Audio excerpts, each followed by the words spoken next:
नाज़रीन इकराम अस्सलामु अलैकुम वरहमतुल्लाहि ताला वबरकातुहू। हज़रात, संभल से आप सब वाकिफ़ होंगे। मैंने अभी थोड़ी सी वीडियो डाली थी, अपडेट आपको बताया था संभल के बारे में। हज़रात, आइए अब शाही मस्जिद के सदर से कुछ सुनते हैं और समझते हैं कि सब जो है संभल में कैसे पूरा दंगा और कैसे पूरा ये फसाद।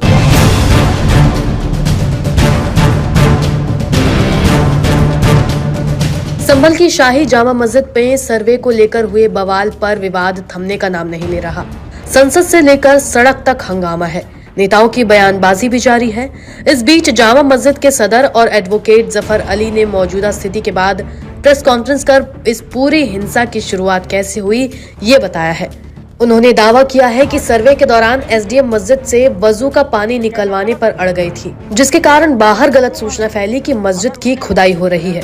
फिर भीड़ जमा हो गई। जफर अली के मुताबिक एसडीएम संभल की हरकत की वजह से लोग आक्रोशित हो गए और मस्जिद के बाहर बड़ी संख्या में जमा हो गए।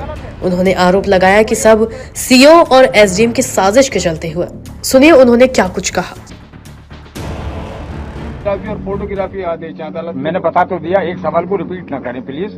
मैंने बता दिया कि उन्होंने वो मस्जिद होगा इस बात के कि नहीं मेजरमेंट होगा, जबकि हमने इसका विरोध किया।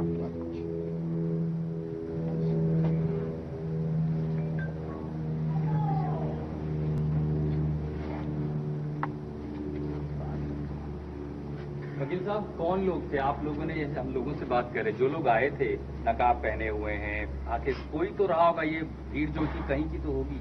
कौन लोग थे? किसी को आप पहचान पाए? नहीं, हम किसी को नहीं पहचानते। ये सिर्फ और सिर्फ, मैं फिर दोबारा बता रहा हूं कि पानी छोड़ देने से हुआ है। पानी छोड़ने से तमाम पब्लिक भ्रम में आ गई और उन्होंने ये कहा कि बगैर किसी सूचना के खुदाई कैसे हो रही है। एसडीएम कौन थी ये? संभल? एसडीएम संभल। एसडीएम संभल ने जिद की वहां पर कि इसका पानी खाली कराया है, जबकि एसपी महोदय और डीएम महोदय ये कह रहे थे कि नहीं, डंडे से नाप लो।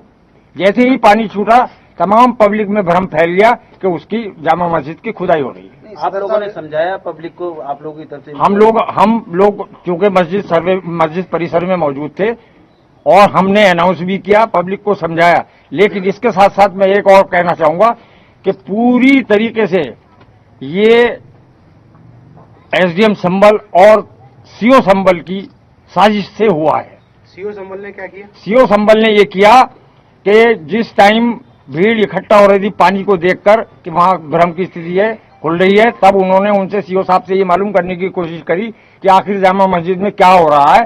तो उन्होंने उन्हें गालियां दी और लाठीचार्ज करा दिया और ये भी कहा कि अगर ज्यादा सवाल जवाब करोगे तो सबको ठोक दूंगा।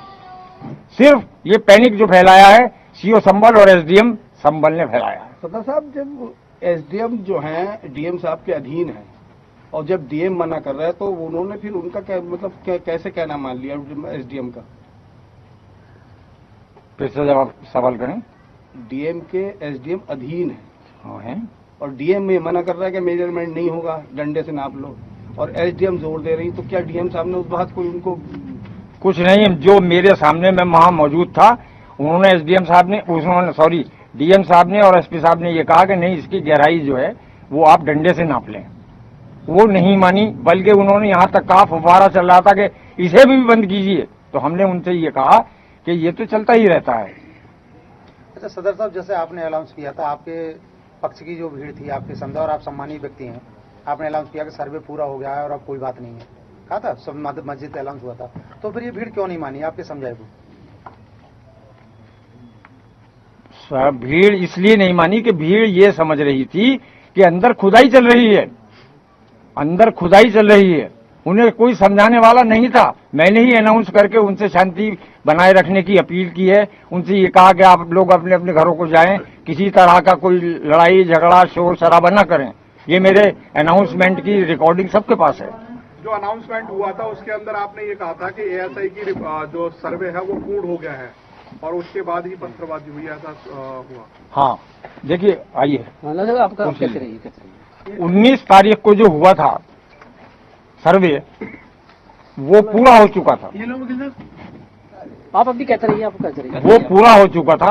उसके बाद ये डीएम महोदय ने अनुमति दी है। कोर्ट की कोई अनुमति नहीं थी, कोर्ट ने एक बार दिया था। उसके बाद जो हिंदू पक्ष है उन्होंने ये मांग रखी कि सर्वे चूंकि रात थी, बहुत पब्लिक थी, हम पूरा नहीं कर पाए हैं, ये डीएम को दिया उन्होंने दरख्वास्त, और इस पर हमें फिर से सर्वे करने की इजाजत दी जाए। तो ये कोर्ट का आदेश नहीं था, बल्कि डीएम साहब का आदेश था कि सर्वे दूसरा के कर लिया जाए। उन्होंने हमें नोटिस रिसीव कराया, उन्होंने हमें डीएम साहब सीओ साहब ने और एसडीएम साहब ने हमें इत्तला दी कि हम इसके हमारे पास दरख्वास्त आई है और हम इसका सर्वे करवाएंगे, लेकिन अभी डीएम साहब ने कोई परमिशन नहीं दी है, हम रात के 11 बजे तक आपको बताएंगे। उन्होंने हमें रिसीव कराया है, सूचना रिसीव कराई है, लेकिन उन्होंने यही कहा कि डीएम साहब इसकी परमिशन नहीं देंगे क्योंकि ये कोर्ट से ही दूसरा के आएगा। लेकिन उसके बावजूद भी 11 बजे जब मुझे पत्रकार महोदय ने बताया, एक पत्रकार महोदय ने, कि सुबह को सर्वे होना है, तब हमने इन लोगों से पूछा कि भाई ये तो सुबह को ही होना है, वरना मीडिया को कैसे पता चला। हमने एसडीएम साहब से कहा कि ये मीडिया बता रही है कि सुबह को 7 बजे, और आप ये कह रहे हैं कि अभी कोई वो नहीं है, आपको सिर्फ सूचना दी जा रही है। तो हमें भी भ्रम में रखा गया, हमें भी भ्रम में रखा गया, हमने किसी से नहीं कहा। प्रशासन ने आपको गुमराह किया? प्रशासन ने पूरी तरीके से गुमराह किया, प्रशासन ने और पुलिस ने। तो नाजरीन, आपने पूरी वीडियो को देखा और समझ गए होंगे कैसे क्या हुआ, कैसे क्या नहीं हुआ। बस आपसे ये रिक्वेस्ट है कि अगर आपको वीडियो अच्छी लगी हो ना तो तमाम मुसलमानों तक पहुंचा दें और मुसलमानों के हक़ में दुआ करें कि संभल के मुसलमानों की अल्लाह हिफाजत फरमाए, उनकी इज़्ज़त व आबरू, उनकी जान व माल की अल्लाह हिफाजत फरमाए। आइए संभल के हक़ में दुआ करते हैं और संभल की शाही मस्जिद के लिए आवाज़ उठाते हैं।